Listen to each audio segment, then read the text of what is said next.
Assalamualaikum warahmatullahi wabarakatuh. Alhamdulillahirrabbilalamin. Wabihi nasta'inu ala umuri dunya waddin. Assalatu wassalamu ala asrafil anbiya'i wal mursalin wa ala alihi wa sahbihi ajma'in. Saya Novan Khairun Najmi dari PAE 3E nomor absen 45 akan mempresentasikan yang berjudul penyesuaian pendidikan pasca pandemi. Sudah sekian lama kita duduk di bangku pendidikan, tetapi baru sekarang kita menimpa gangguan yang cukup serius hingga mengakibatkan terganggunya sampai lumpuhnya suatu pendidikan. Bahkan di beberapa daerah yang memiliki klaster-klaster tertentu yang berat hingga mengakibatkan lumpuhnya suatu pendidikan yang disebabkan oleh pandemi virus corona ini.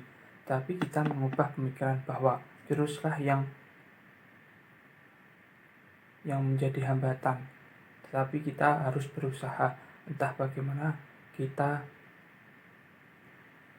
berusaha semaksimal mungkin supaya sebuah pendidikan itu harus dilaksanakan atau dijalankan.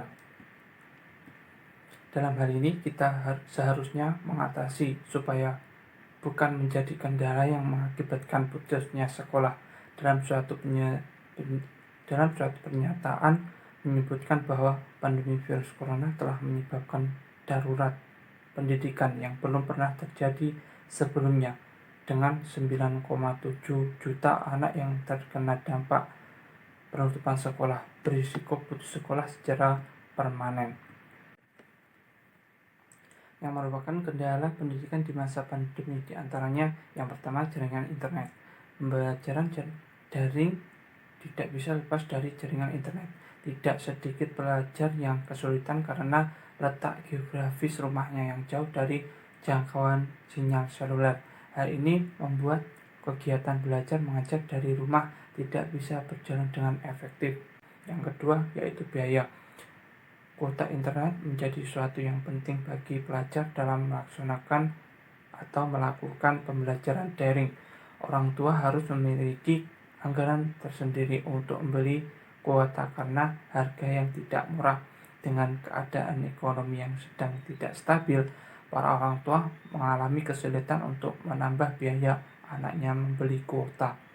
Kebanyakan dari mereka mengeluhkan pembayaran uang kuliah tetap dengan nominal aslinya, sedangkan peserta didik tidak memakai fasilitas sekolah maupun kampus.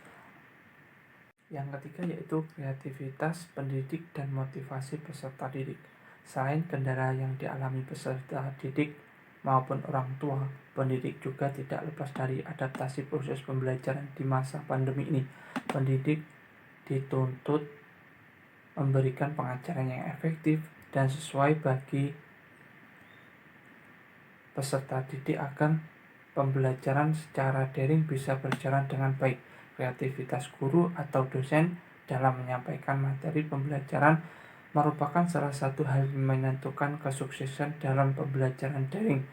Proses belajar mengajar ditetapkan oleh para wakil rakyat melalui ketetapan MPR RI nomor 11 MPR tahun 1983 tentang garis-garis besar haluan negara, yaitu sistem pendidikan perlu disesuaikan dengan kebutuhan penggunaan atau pembangunan di segala bidang yang memerlukan jenis-jenis keahlian dan keterampilan serta dapat sekaligus meningkatkan produktivitas, kreativitas, mutu, dan efisiensi kerja. Tetapi dibalik semua permasalahan yang dihadapi untuk memperjuangkan pendidikan supaya tetap bisa berjalan, maka ada 5 langkah strategis yang harus dilakukan sekolah pasca pandemi. Yang pertama, lakukan peninjauan kembali terhadap target pembelajaran yang ingin dicapai agar secara rasional selaras dengan situasi dan kondisi baru dalam new normal. Yang kedua, identifikasi sumber daya yang perlu dimiliki dan diadakan agar tujuan baru telah ditetapkan tersebut dengan tercapai dengan ketersediaan sumber daya yang ada. Yang ketiga, petakan situasi dan kondisi masing-masing guru dan siswa yang harus bersiap-siap melakukan model pembelajaran baru berbasis blended learning sebagaimana dirancang. Yang keempat, kajilah gap antara kebutuhan dan ketersediaan untuk menyusun langkah-langkah strategis dan operasional yang perlu segera dilakukan untuk menjembataninya. Yang kelima, eksekusi langkah-langkah tersebut secara kreatif dan inovatif dengan menjalin berbagai kemitraan dengan pihak-pihak eksternal yang peduli mengenai pendidikan. Terdapat beberapa dalil yang menyebutkan kewajiban menuntut ilmu dengan cara apapun dan dengan kondisi yang bagaimanapun. Diwajibkan untuk selalu memelihara ilmu yang kita punya dan meningkatkannya. Dalam surat Al-Ankabut ayat 43 menyebutkan Bismillahirrahmanirrahim wa tilka amsalu nadribuha linnas wa ma yaqiluha illal alimun, yang artinya dan perumpamaan ini kami buat untuk manusia dan tiada yang memahaminya kecuali orang-orang yang berilmu. Dari hadis Bukhari nomor 2699